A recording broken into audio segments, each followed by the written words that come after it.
Every urban legend I can find, Part 1. I'm giving this series an overconfident title. It'll become less accurate every time somebody remembers a story from school, points to a road their parents told them never to use after dark, or swears their cousin heard the police were involved. Urban legends are messy that way. The same story can show up in 5 countries with different names, then move to another town and suddenly happen behind a real supermarket. Somebody always knows somebody who saw the report. Nobody ever seems to have the report. I'm going to tell the versions people actually pass around. Some versions contradict each other. The killer may escape from a prison in one telling and a hospital in another. A ghost may be a bride, a student, a hitchhiker, or someone who is only trying to get home from a dance. People keep the detail that frightened them and rebuild the rest around it. This first group is mostly made of the legends people tell at sleepovers, summer camps, school corridors, long drives, and family warnings that got repeated so often they started to feel like instructions. They are not all supernatural. A lot of them are scarier because nothing supernatural has to happen. A person makes one ordinary choice, like parking somewhere quiet, answering a phone, getting into a car, opening a door, or leaving a light switched off. The story waits until the choice has already been made, then explains what that choice actually meant. The first one's the hook. A teenage couple drives out to a lover's lane late at night. They're parked far enough from town that nobody's likely to interrupt them. The radio's playing low while they sit in the car. Depending on who tells it, the place is a turnout near the woods, an old service road, a lake overlook, or a stretch of road everybody knows couples use when they want privacy. Then the music cuts out. A news report comes over the radio and says a dangerous man has escaped from a nearby institution. The place changes with the teller. Sometimes he escaped from a prison. Sometimes he escaped from a secure hospital. Sometimes the announcer just says police are searching the area and warns people to stay indoors. The report gives one detail that makes him easy to recognize. One hand is missing, and he wears a metal hook in its place. The girl wants to leave immediately. Her boyfriend says she's overreacting. The escape happened miles away, the doors are locked, and they have not seen anyone on the road. He wants to stay. She keeps looking through the windshield, watching the darkness beyond the headlights, and then she hears something scrape against her side of the car. He says it was a branch. She hears it again, metal against metal, close enough to be touching the door. Now she is not asking anymore. She tells him to start the car. He gets irritated, then frightened by how frightened she is, and finally turns the key. He pulls away so fast the tires throw gravel. He drives her home, angry at first, then quiet. When they reach her house, he walks around to open the passenger door. A bloody hook is hanging from the handle. I think that's the strongest ending. The couple never sees the man. The headlights never catch him standing in the road. The proof is smaller and worse.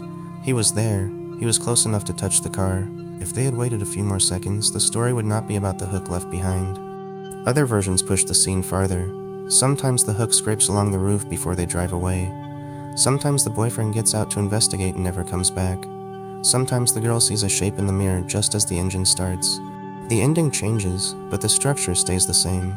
A private place becomes dangerous because privacy means no one else is watching. The story also likes to borrow a real road.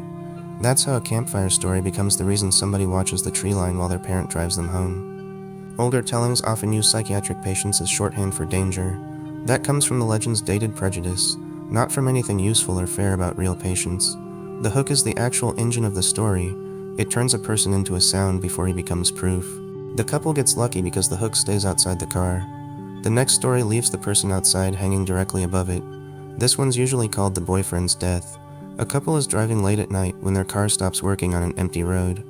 The boyfriend tries the engine again and again, but nothing catches. There are no houses nearby. There are no passing cars.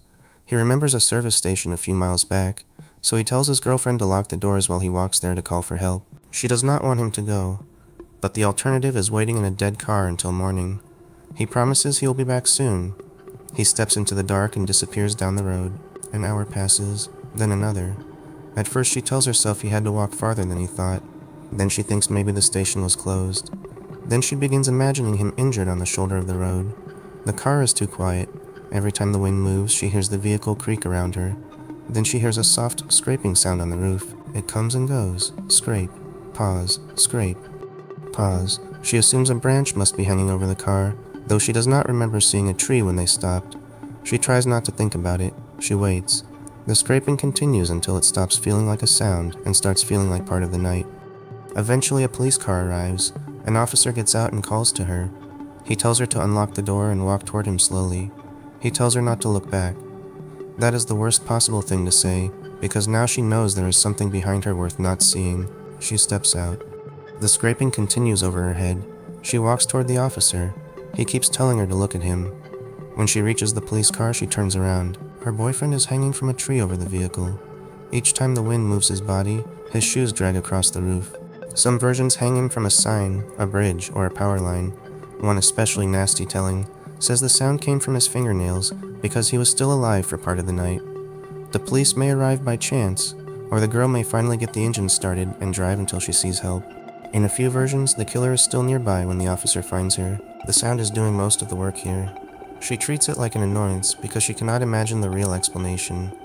The locked doors feel useful until she has to step out from underneath the body. The boyfriend's warning to stay in the car becomes the reason she survives, but it also makes her sit under the evidence for hours. A lot of classic urban legends depend on old technology. The next one needs a landline and more than one telephone in the same house. The babysitter cannot identify the caller by looking at a screen. A teenage babysitter arrives at a family home for the evening. The parents show her where everything is, leave a number where they can be reached, and tell her the children are already asleep upstairs.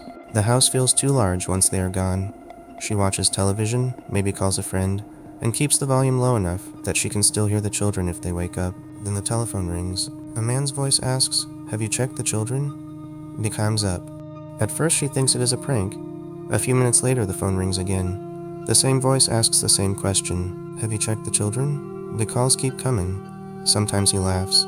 Sometimes he breathes into the receiver. Sometimes he tells her to go upstairs. The babysitter locks the doors and calls the police. An officer says they can trace the call if she keeps the man on the line long enough. When the phone rings again, she answers. She listens. The caller listens back. He knows she is frightened now. He tells her to check the children one more time, then disconnects. The police call back almost immediately. They tell her to leave the house. The trace shows the calls are coming from another phone inside it.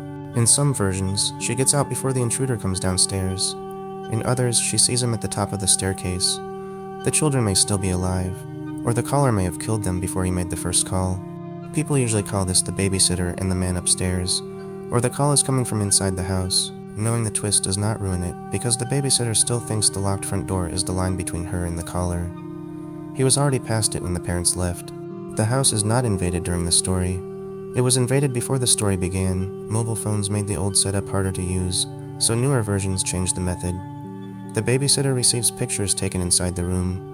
A stranger sends messages describing what she is wearing. The device changes while the intruder stays in the house. The babysitter has another legend, and this one turns a decoration into the warning sign. A girl is babysitting in a house she has never been to before. The parents tell her the children are asleep, then give her permission to watch television in the living room or den. The room is nice, but there is one thing that makes her uncomfortable. A clown statue stands in the corner. It is life-sized, or close enough to life-sized. It has painted cheeks, a fixed smile, and clothes that look too soft to be part of a normal statue. She tries not to stare at it. Every time the television flickers, the clown looks a little different. Every time the house settles, she imagines the fabric shifting. After a while, she calls the parents. She feels stupid asking, but she says the clown statue is making her uncomfortable. Can she cover it with a blanket or move to another room? There is silence on the other end. Then one of the parents tells her to get the children and leave the house immediately. They do not own a clown statue. In some versions, the clown is an escaped patient. In others, it is a burglar, a kidnapper, or a murderer who has been hiding inside the house. Sometimes the police find footprints in the room. Sometimes the clown is gone by the time they arrive. A few tellings make the ending worse by saying the children had mentioned seeing a clown before, but the parents thought they were imagining things.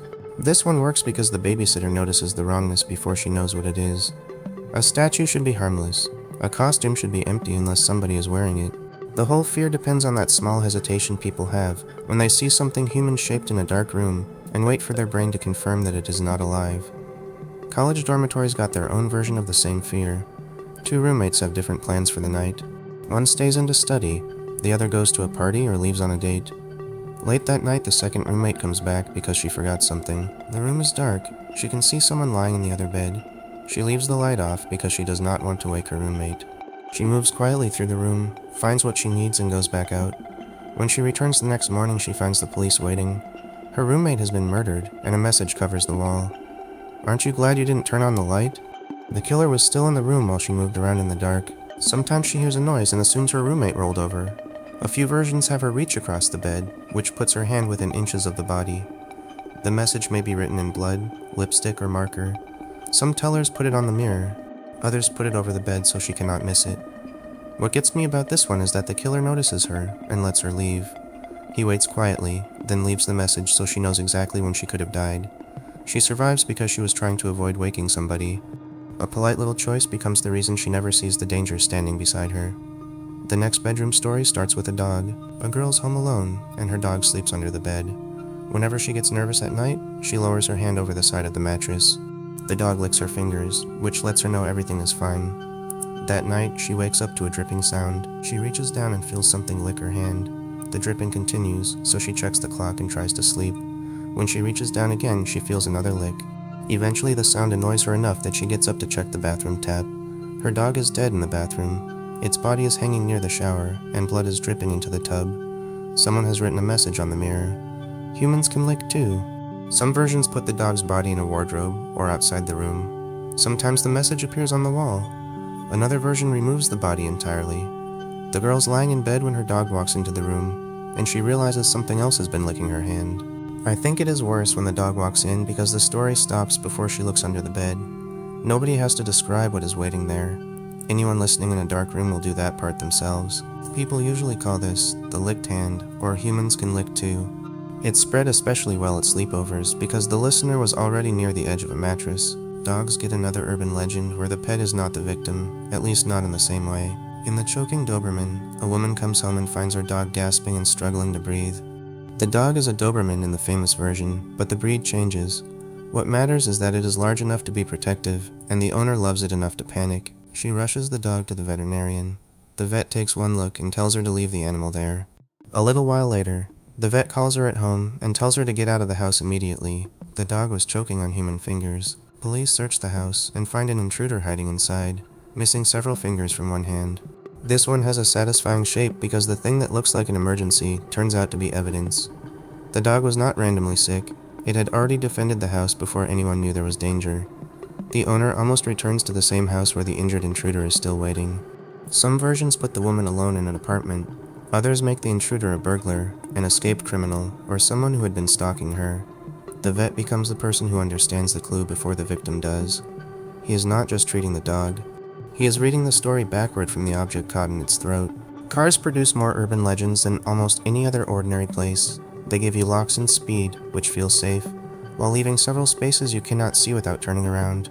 Then the killer in the back seat. A woman is driving alone at night when another vehicle begins following her. The driver behind her flashes his high beams. She speeds up, and he stays close. She turns onto another road, and he follows. By the time she reaches home, she is convinced the other driver is trying to hurt her. She leans on the horn so somebody inside will come out. The car behind her stops, and its driver runs toward her while shouting for her to leave the vehicle. There is a man with a knife crouched behind her seat. The driver following her saw him begin to rise. Each time the attacker moved, he flashed the high beams through the rear window. The sudden light made the man duck back down. A common variation starts at a petrol station. The attendant notices somebody hiding in the woman's car and claims there is a problem with her payment. She thinks he is acting strangely and tries to leave.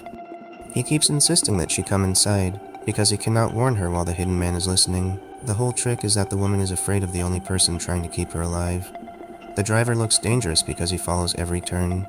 The attendant looks dangerous because he will not let her leave. She never notices the person who is already close enough to reach her. This legend also changes a small habit for people who hear it young. They check the back seat before getting into the car. Most of the time there is a coat or an empty shopping bag back there. The habit stays anyway. The high beams get their own legend too, but this time the warning goes in the opposite direction. A driver is out late at night and sees an oncoming car with its headlights off. It looks dangerous, so the driver flashes their lights to warn the other car. The dark car turns around and begins following them. In the version people passed around in schools, this is supposed to be part of a gang initiation. The first person to flash their lights becomes the target. The dark car follows them home, forces them off the road, or attacks them because the ritual says they have to hurt the person who warned them. That is the basic story. It spread especially well because it feels like practical advice. Do not flash your lights at a stranger. Do not get involved. Do not do the polite thing because the polite thing might identify you. This legend is also full of problems. It has been used to spread fear about gangs in a way that is usually vague, exaggerated, and racialized without saying so directly. The story rarely names a real case. It just claims the police are warning people, then borrows the authority of that imaginary warning. What makes it effective is that it corrupts a normal driving signal. Flashing headlights can mean danger, warning, anger, or help. The legend takes that ambiguity and turns it into a trap. You think you are keeping someone else safe. In the story's logic, you have just volunteered yourself. There is another car warning that does not need a second driver at all. It only needs someone to look too closely at what they just bought. A person buys a used car for an absurdly low price. The seller is eager to get rid of it. The vehicle looks fine, but there is a smell inside that will not go away. They clean the seats, they leave the windows open, they try air fresheners, shampoo, baking soda, everything. Nothing works. Eventually, a mechanic or detailer discovers the reason. Someone died in the car. Sometimes the body was hidden in the trunk.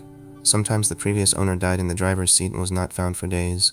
Sometimes the car belonged to a criminal case, and the seller just wanted it gone before anybody asked too many questions. The story often gets told as a bargain warning. If the price is too good, there is a reason. A cheap car, a cheap apartment, a cheap hotel room, anything like that. The deal is not a blessing. It is a sign that the object has a history nobody wants to explain. There is a closely related hotel version, and that one is worse because the victim is not buying anything. They are only trying to sleep. A couple checks into a hotel room and notices a terrible smell. They complain to the front desk. Someone sprays the room or offers a discount, but the smell remains. After enough complaints, staff finally pull apart the bed.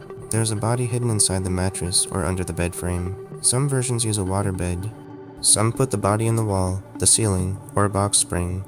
The detail that sticks is always the same. People were sleeping inches above a corpse without knowing it.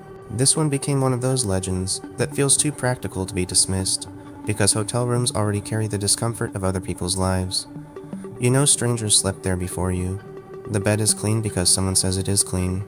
The room is safe because the door locks. The story asks how much of that safety depends on not checking. The next legend moves from travel fear to medical fear, and it usually begins with a drink. A traveler wakes up in a hotel room or bathtub filled with ice. They are groggy and confused. There is a note nearby telling them not to move and to call emergency services. When they get help, they learn that one of their kidneys has been removed. The setup changes with the decade. Sometimes the victim was at a bar and met a stranger. Sometimes they were at a convention, a club, or a casino. Sometimes the kidney thieves are an organized ring that marks victims in advance. The ending stays simple. You trusted the wrong person. You woke up missing part of your body. The stolen kidney story spread because it combines several fears at once.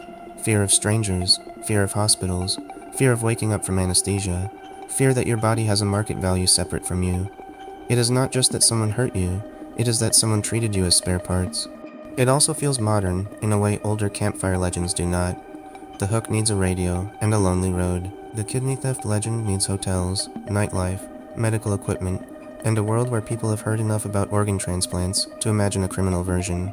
Like a lot of urban legends, it usually arrives as a warning about a friend of a friend. Be careful at bars. Never accept a drink from someone you do not know. Do not travel alone. Those are real safety ideas, but the story packages them in an image so extreme that the listener remembers the bathtub before they remember the advice. Halloween candy has its own version of the same logic. The danger is not in a stranger's house, it is in the treat bag after the child gets home. Parents are told to check every piece of Halloween candy. The legend says strangers hide razor blades in apples, needles in chocolate, poison in sweets, or drugs in wrappers that look normal. A child bites down and finds the blade too late. Another eats the candy and collapses. The safest thing is to throw out anything homemade, anything open, and anything that looks even slightly strange. This one is different because the ritual it created is real, even if the legend is usually repeated in exaggerated form. People really did, and still do, inspect candy. Police departments and hospitals have sometimes offered to x-ray bags. Parents pour the candy onto the table and sort it under the kitchen light. The fear is powerful because trick-or-treating is built on controlled trust. Children walk up to strangers' doors and ask for food. Adults who would never accept food from a stranger tell children to do exactly that because the holiday says it is allowed. The razor blade legend snaps that permission in half. It also changes over time. Older versions focus on apples and homemade popcorn balls. Later versions focus on factory-sealed candy.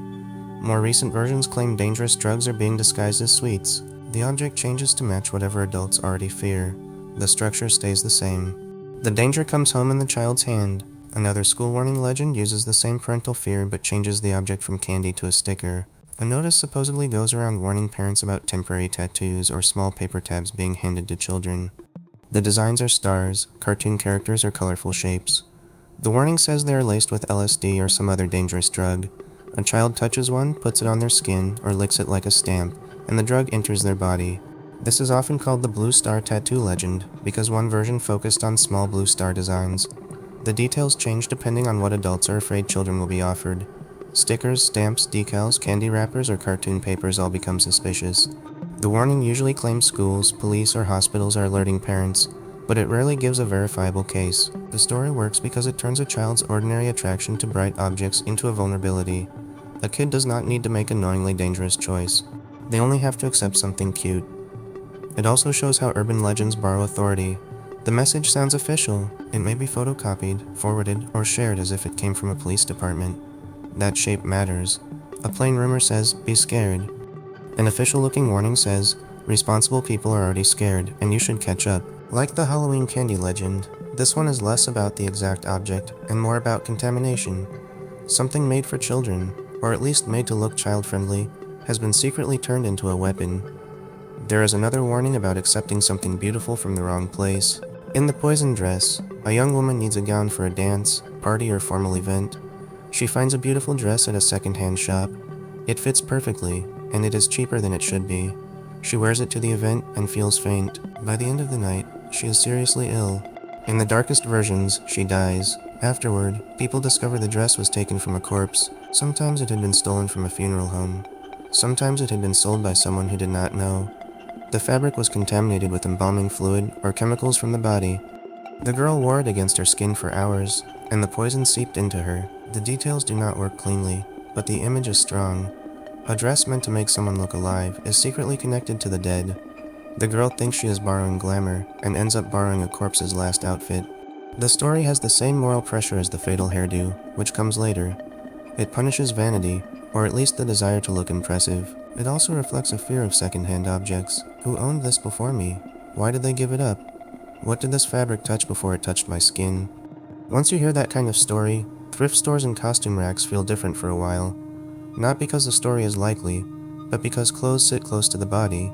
They can carry sweat, perfume, stains, and history. The legend takes that ordinary intimacy and makes it fatal. A related body horror story starts with a small irritation. A woman goes on vacation, usually somewhere warm. While she is there, something bites her cheek. It swells a little. She assumes it is a mosquito bite, a spider bite, or an allergic reaction. It itches. Then it begins to hurt. When she gets home, the swelling gets worse. A doctor examines it, or she finally scratches it open herself. Tiny spiders spill out. Some versions put the bite on the face, others put it on the arm, leg, or scalp. Sometimes the eggs come from a spider in her hotel room. Sometimes they come from a tropical insect. Sometimes the story has no interest in biology at all, and just wants the listener to imagine something hatching under skin. This is one of those legends that survives because it targets a universal habit. Everyone has ignored a bite or bump. Everyone has thought that will go away. The story says the body is not always quiet because it is healing. Sometimes it is quiet because something inside it is waiting. It also carries a travel warning. The vacation setting makes the body feel exposed to unfamiliar nature. Different bugs, different rooms, different sheets, different bathrooms. The person comes home, but the trip has followed under the skin. The fatal hairdo uses a similar fear, but ties it to maintenance. A young woman wears her hair in a tall beehive. The style takes so long to arrange that she wants to keep it in place for as many days as possible. She uses a large amount of hairspray and wraps it at night. She avoids washing it because she does not want the shape to collapse. After a while, her scalp starts itching and she begins getting headaches. She scratches where she can reach and adds more spray. Friends tell her to take the hairstyle down. She refuses. One morning, she does not wake up. When somebody finally takes the hair apart, spiders come out. A nest has formed against her scalp. The usual version uses black widows and says repeated bites killed her. The hairstyle changes with the decade. The beehive became an afro in later tellings, while other versions use braids or extensions. Spiders may be replaced with cockroaches or ants. Tellers use whatever insect people already hate finding indoors. The biology does not hold up well. Human hair is not a sensible place for spiders to build the kind of hidden nest the story needs. That's never stopped anyone from telling it. The fear comes from the thought that something could be living on your body because you stopped checking. There is also a nasty judgment about vanity and hygiene sitting underneath the story. The woman ignores pain because she cares too much about preserving the hairstyle. The teller gets to punish her for that choice, and pass the punishment off as useful advice.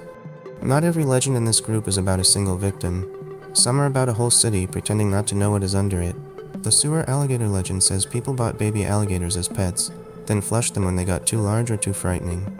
The alligator survived in the sewer system, feeding on rats and trash, growing pale and huge in the dark. New York is a city most people attach to the story, but the idea travels anywhere with old tunnels, drains, and enough distance between street level and what happens below it. A worker opens a manhole and sees movement. A maintenance crew finds claw marks. A child drops something into a storm drain and hears a splash that is too heavy to be a rat.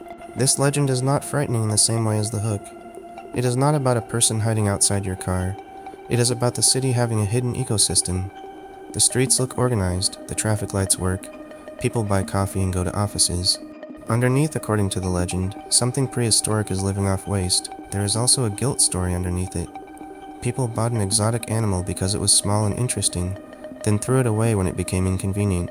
The sewer becomes a place where discarded choices keep growing. Another public space legend turns a normal object into a trap. A person goes to use a payphone, vending machine, gas pump, or public change slot. When they reach into the return slot, they feel a sharp sting. Hidden inside is a needle, razor, or contaminated blade. The warning spreads as something that supposedly happened at a mall, rest stop, or cinema. Do not put your fingers anywhere you cannot see. Do not trust public machines. Check before you reach. In some versions, the needle carries disease. In others, it is simply there to hurt whoever comes next. The story works because the action is so small. Reaching into a coin return is automatic. You do it without thinking. The legend slows that movement down and makes the unseen space important. What if the slot is not empty? What if someone prepared it for a stranger? It also updates easily. Payphones disappear, so the needle moves to gas pumps, movie theater seats, playground equipment, or public restrooms. The object changes, but the fear stays attached to blind contact. Your hand goes somewhere your eyes did not inspect first. There is a whole family of legends built around strangers at the door, and one of the newer ones has black eyes. A person is alone at night when there is a knock. Outside are two children. They look pale, calm, and strangely old in the way they speak. They ask to come in. Maybe they need to use the phone. Maybe they say their mother is waiting. Maybe they say they are lost. The person almost opens the door. Then they notice the children's eyes are completely black. The children do not shout. They do not claw at the glass. They keep asking to be let in. That is the part that makes the legend work. Whatever they are, they seem to need permission. Black-eyed children's stories feel related to vampire rules, fairy rules, and older warnings about thresholds. The door matters. The person inside has power as long as they do not invite the wrong thing across it. The fear is not just that something is outside. The fear is that politeness might make you open the door for it. Some versions happen in a car instead of a house. A driver is parked when the children tap on the window and ask for a ride. Others happen at a motel room or apartment. The details change, but the mood stays quiet. These are not monsters that chase. They wait for the victim to make the choice. Roads have a similar kind of threshold legend. One of the most famous local versions is the Bunny Man. The story usually places him near a bridge or overpass. A couple parks nearby, or a group of teenagers drives out looking for a scare. They see a man in a rabbit suit or a torn bunny costume. He carries an axe, hatchet, or blade. In some versions, he warns them to leave. In others, he attacks the car. The backstory changes wildly. He may be an escaped asylum patient.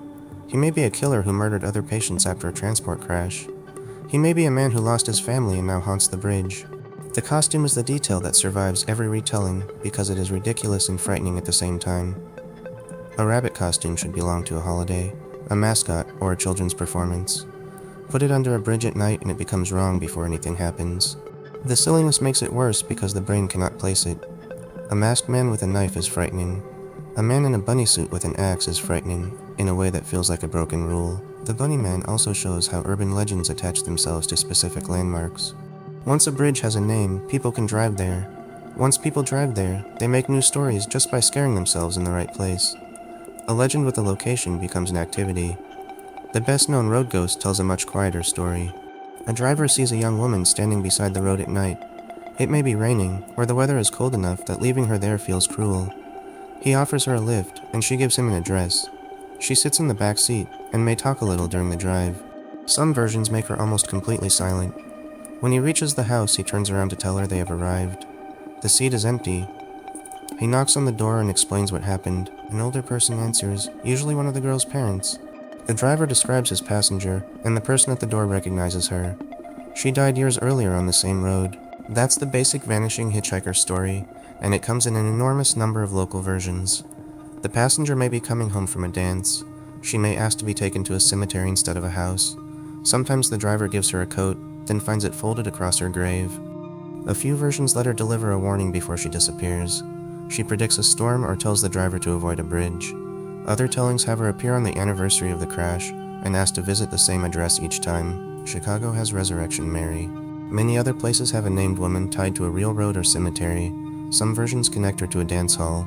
Once people can point to the bend where she appears, she stops feeling like a generic ghost story. The driver rarely gets attacked. He is trying to help somebody who has been repeating the last trip of her life for years. That makes the story sadder than most of the others in this group. The ghost is not a predator, she is a loop. There's a school version of the vanishing passenger, and it usually involves a prom dress. A boy meets a girl at a dance. She is quiet, pretty, and a little old-fashioned. They dance together. When the night ends, he offers to take her home. She gives him an address and seems cold in the car, so he lends her his jacket. At the house, she leaves so quickly that he forgets to ask for the jacket back. The next day he returns to the address. An older woman answers the door. He describes the girl, and the woman tells him that her daughter died years ago on the way home from a dance. Then he goes to the cemetery and finds his jacket folded over her grave. This version is gentler, but the ending is still designed to make the witness doubt every ordinary part of the previous night. He danced with someone. He spoke to her. He touched her hand. He gave her something physical. The jacket proves it happened, but it also proves that what happened should have been impossible. The prom version survives because dances already feel like little rituals. Formal clothes, music, photographs, parents waiting at home, the pressure to create a memory. The ghost turns that memory into something older. She keeps attending the dance because it was the last place where her life still looked normal. Another legend uses a photograph instead of a jacket. A family visits an amusement park, fair, or tourist attraction. They take pictures all day. Later, when the photos are developed or opened, one image has something wrong with it. A figure stands in the background who is not there. A face appears in a window. A missing person seems to be visible in the crowd. Sometimes the ghost is a child. Sometimes it is a dead relative. Sometimes it is someone who will die soon after. This kind of story changed with technology, but never disappeared. Film cameras made it feel like the image had captured something human eyes missed. Digital cameras and phones changed the excuse. Now it is a glitch, a reflection, motion blur, or something in the pixels. The legend does not care. It only needs the idea that a camera can betray the present by showing what else was there. These stories often get told around specific photographs. Someone zooms in, someone circles the shape. Someone says, "Look in the window." The image becomes a shared dare. Once you see the face, it is hard to unsee it. The camera legend is less about being attacked and more about being observed. The frightening part is not always the figure itself. It is the fact that the family was smiling in front of it. The next legend keeps the warning structure, but moves it into technology. A strange arcade cabinet appears in a few game rooms. The title is Polybius. Nobody remembers seeing it delivered, and nobody knows who owns it. Players become obsessed with it. They get headaches, lose sleep, forget time, and begin having nightmares. Some say the cabinet causes seizures. Others say it changes the player's mood until they become paranoid or violent. Then men in dark clothes come to collect data from the machine. In the most familiar version, the game is a government experiment. The cabinet is not there to entertain people. It is there to test something on them. Maybe hypnosis, maybe mind control, maybe a psychological weapon hidden inside bright colors and fast patterns. Polybius works because arcades already had a strange kind of half-public, half-private feeling. Kids stood in dark rooms feeding coins into machines that parents barely understood. The games flashed, buzzed, punished mistakes, and made people want one more try.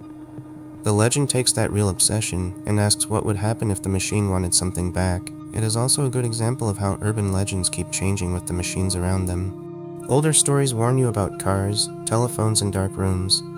This one warns you about screens before most people knew how screens would take over the rest of life. The internet version of that fear is the cursed message. A person receives a chain letter, email, text, or post. It tells a story about someone who ignored the message and died. Maybe they were hit by a car, maybe they vanished, maybe they woke up to a figure standing at the end of the bed. The message ends with instructions. Send this to 10 people by midnight, or the same thing will happen to you. Almost everyone knows it is fake. That is not the point. The point is the small hesitation before deleting it. Chain letters are urban legends that make the listener participate in spreading them. A normal story can scare you, but it has to rely on memory. A chain letter gives you a job. Forward it, copy it, tag someone. Keep the curse moving so it does not stop with you. The details change with the platform. On paper, the warning arrives as a photocopied letter. In email, it becomes a subject line full of capital letters. On social media, it becomes a post with a dead girl's name, a blurry image, or a threat that something will appear in your room if you do not share it. The curse always adapts to the easiest way people can pass it on. That is why the chain letter is less like a ghost story and more like a tiny infection. It does not need to be believed completely. It only needs one nervous person to think, I know this is stupid, but forwarding it takes 2 seconds. Another modern legend begins with a sound that should not exist. Workers drill deep into the earth. Sometimes they are scientists, sometimes they are miners. Sometimes the story places them at a real drilling project and adds the frightening part afterward. Their equipment breaks into a hollow space far below the surface. They lower a microphone into the hole to find out what is happening underground. What comes back is screaming. People call it the well to hell. In some versions, the workers hear human voices. In others, they see something rise from the shaft. Or one of the scientists has a religious conversion because he believes they have physically opened a passage into damnation. This one has the structure of a scientific discovery turned moral. The workers do not summon anything on purpose. They dig too far. They treat the earth like a thing that can be measured all the way down. Then the story punishes them for assuming there is only geology underneath. It spread especially well because it sounds like a news item when told flatly. A remote drilling project, a recorded noise, a team that will not speak afterward. The legend borrows the shape of a report, then fills the empty space under the world with theology and panic. The fear is not only that hell exists, it is that somebody could find it by accident while doing a job. There is an older version of that same fear of the buried world, but this one faces upward from inside a coffin. A person is declared dead and buried. Later, for some reason, the grave is opened. Maybe the family moves the body. Maybe someone notices the coffin shifted. Maybe there is a legal investigation. When the lid is lifted, the inside is scratched. The person had been buried alive. Some versions add broken fingernails. Others say the body is twisted in a position that proves they woke up underground. The coffin becomes a sealed room with no air, no light, and no way to make anyone hear. This legend was stronger in periods when people were genuinely afraid of premature burial. Bells, viewing periods, and safety coffins all connect to that fear, but even without the history, the image remains easy to understand. Most death stories are frightening because the person dies. This one is frightening because death is not immediate enough. It also turns trust into the danger. Doctors said the person was dead. Family accepted it. The funeral happened. The rituals meant to take care of the body became the mechanism that trapped a living person under the ground. A lot of urban legends ask what is hiding near you. This one asks what happens when everybody leaves too soon. Camp legends have their own name for the thing that waits when adults look away. At summer camp, older kids tell younger ones about a killer in the woods. Sometimes his name is Cropsy. Sometimes the name changes to whatever the camp has always used. He may carry an axe, shears, a hook, or a knife. He may be a burned caretaker, an escaped patient, a former counselor, or someone who lost a child near the lake. The story is always local. That is the important part. It does not happen at camps generally. It happened here, in those trees, near that old building, by the trail the counselors say not to use. The kids hear the story at night, then every normal camp sound becomes evidence. A branch cracks, something moves near the cabins. A flashlight crosses the trees. Somebody whispers that Cropsy comes back whenever campers break the rules. The camp killer legend is flexible because camps are already temporary little worlds. Kids sleep away from home, follow strange schedules, and hear animals outside buildings that are not their bedrooms. The adults are present, but not close enough to erase the dark. The story also polices boundaries. Do not sneak out. Do not go into the woods. Do not swim at night. Do not leave the group. The warning might be useful, but the story makes it unforgettable by putting a person at the end of the path. Some roads get a monster instead of a ghost. The Goatman legend usually places a half-man, half-goat figure near a bridge, railroad track, or lonely stretch of road. Teenagers drive out to test the story. They honk the horn, turn off the headlights, shout his name, or park where they were told not to park. Then something appears in the trees. In some versions, Goatman carries an axe.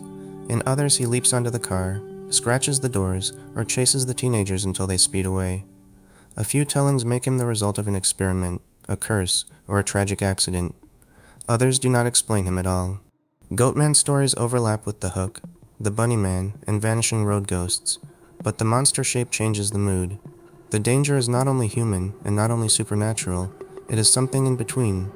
Human enough to target people, animal enough that talking to it would be useless. Like the Bunny Man, Goatman becomes stronger when tied to a real bridge. The legend gives teenagers something to do. Drive there, turn the car off, wait.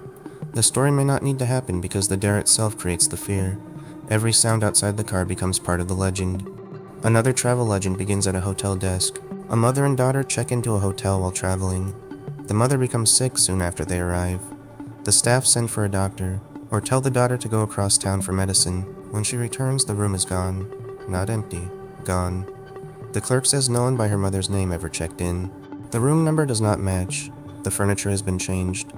The staff act as if the daughter is confused, lying, or hysterical. In some versions, the hotel is in Paris. In others, it is just an unfamiliar city where the traveler does not speak the language well enough to argue. The reason for the cover-up changes too. Sometimes the mother had a contagious disease, and the hotel wants to protect its reputation. Sometimes there is a political scandal. Sometimes the point is not the explanation at all. The point is that a person can vanish while every institution around them calmly denies that they were ever there. People usually call this the disappearing hotel room. It belongs to a whole family of stories where official politeness becomes frightening. Nobody screams, nobody pulls a weapon. The desk clerk simply says the records do not show what you know happened. The room becomes clean, neutral, and impossible to prove. The daughter is trapped by ordinary weakness. She is young, tired, foreign, and alone. Her mother is gone, but the worst part is that the world has rearranged itself to make her sound unreasonable when she says so. The next legend turns a wedding game into a death trap. At a wedding reception, the bride and groom play hide and seek, or the bride disappears as part of a joke. Everyone assumes she is hiding somewhere in the house. At first, the search is playful. People call her name, open doors, check closets, laugh about how seriously she is taking the game. Then the mood changes. She does not come out. The guests search more carefully. The groom becomes angry, then scared. Eventually, people decide she must have run away. The marriage begins as a humiliation, a mystery, or a scandal, depending on the version. Years later, someone opens an old trunk in the attic. Inside is the missing bride, still in her wedding dress, the lid locked from the outside, or the latch dropped when she climbed in. She hid so well that nobody found her until there was nothing left to save. This one is usually called the Mistletoe bride, the bride in the trunk, or the bride and seek. Older versions attach it to specific houses and families.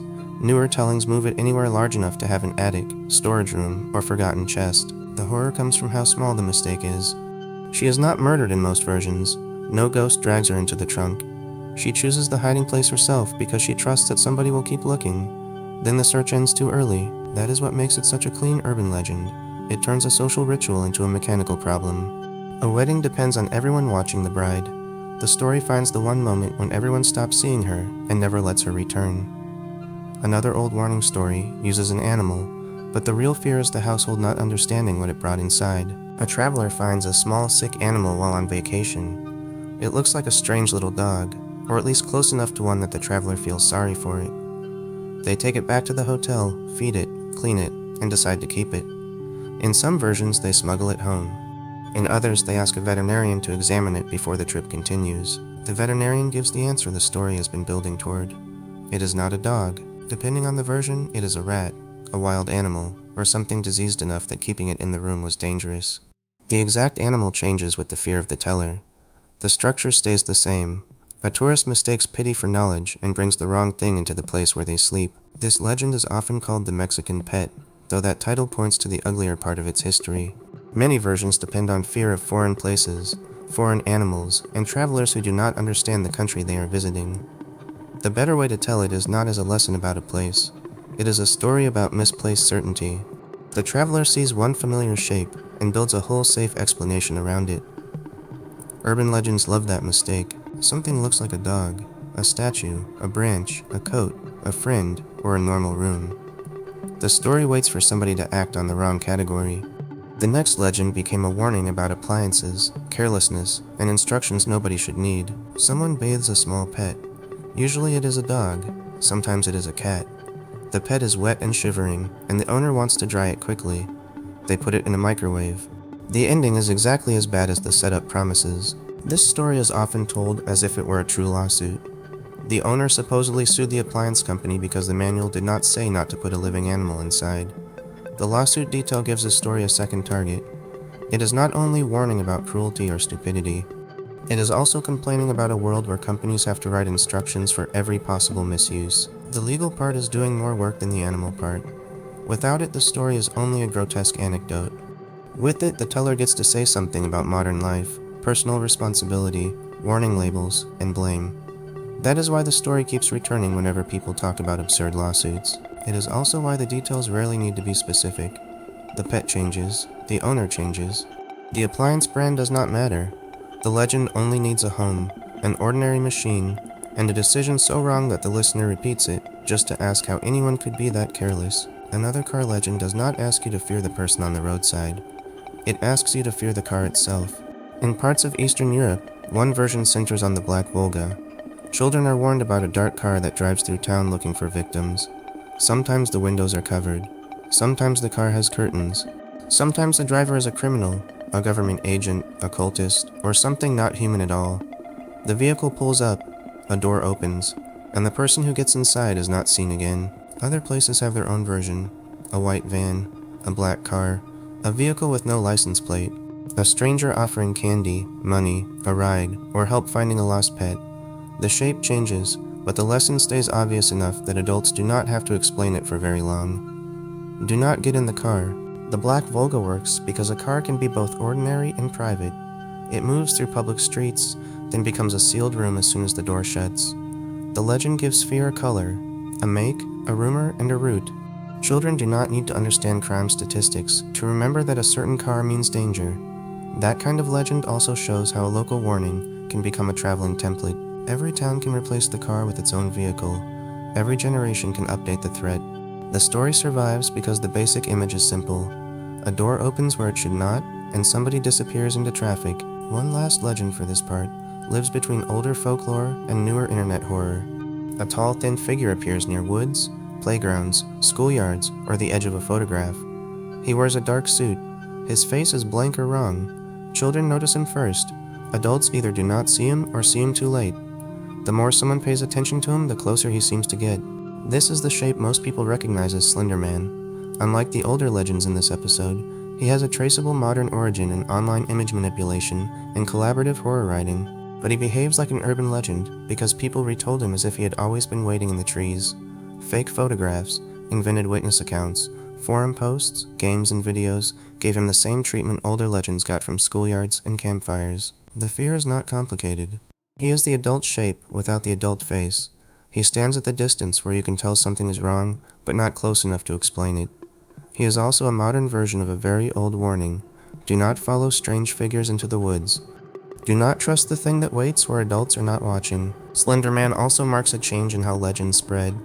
A story no longer needs decades of oral transmission before it feels old. The internet can build false age quickly. A few images, repeated often enough, can make a brand new monster feel like something your town should have warned you about years ago. That brings us to the end of the first group. These stories leave people checking the car door, looking behind the driver's seat, keeping their hands away from the edge of the bed, inspecting hotel mattresses, refusing strange bargains, turning on the light when they enter a dark room, checking old photographs, avoiding certain bridges, and thinking twice before opening the door at night. Part 2 moves into stories people are told to summon themselves. It starts in front of a mirror with the bathroom light switched off.